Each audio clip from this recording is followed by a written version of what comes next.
Good morning, children.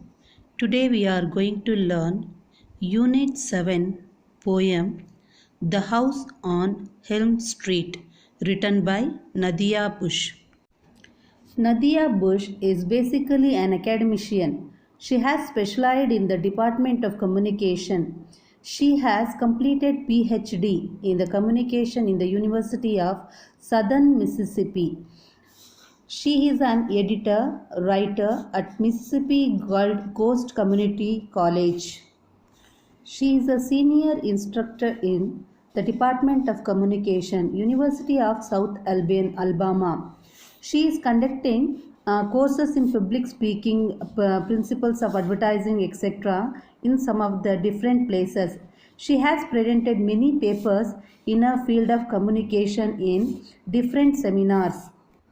She has written this poem under the general heading Dark Poem. The House on Helm Street was published in April 2017. Nadia Bush is a good poetess. The poetess says it is a poem of fantasy. It is purely, the poem which is given to you, it is purely imaginative. It describes about a lonely house. Nobody lives there. Nearby there is a tree without leaves, not getting shorter nor growing taller. She concludes that for her the house is a mysterious. Let us go for the poem. The house on the Elm Street, it sat alone. It is alone there.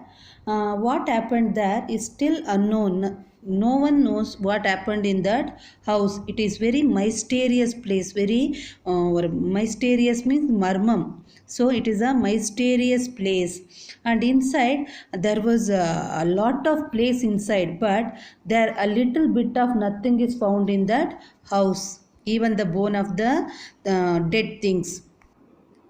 The house on the Helm Street waves a sense of mysterious little by little. It is a lonely house. During the night time, the house comes to life. The lights flick every now and then.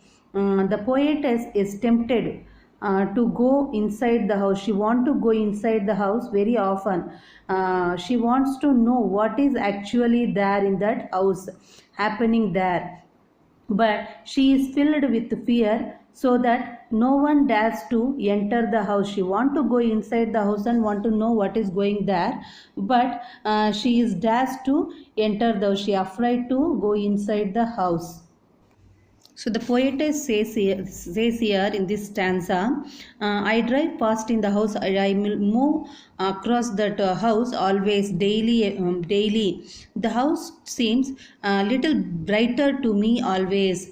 Even in the warm summer days of the May month, it plays with my mind. So I say to myself, it is one of my kind, like that the house is one of my kind. So she wants to know about the house, but she afraid to go there inside that mysterious house.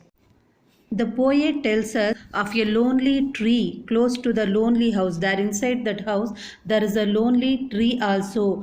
The tree is bare without leaves, not getting small or not growing tall. It is there is no leaves in that tree. It is not growing, and even it is not getting small. It remains unchanging and is the same size as ever. The poetess wonders how a tree can live without growing. The reader is also in the same view as the poetess. How could this be? So always some rumors will be there about that mysterious house, and that means the house is becoming fade, like that some rumors were there. Really I don't know what is happening inside that house. So I don't know. I guess it will be always be mysterious, because no one knows about that house. That house is a mysterious house, like that the poetess is telling here about the poem. Here I am given some of the figure of speech sentences here. So you should watch these sentences and learn about these are all the poetic devices which is coming in this poem like onomatopoeia, oxymoron, paradox. So these are all the rhyme scheme. Everything is there given to you. So you should learn, children. Thank you.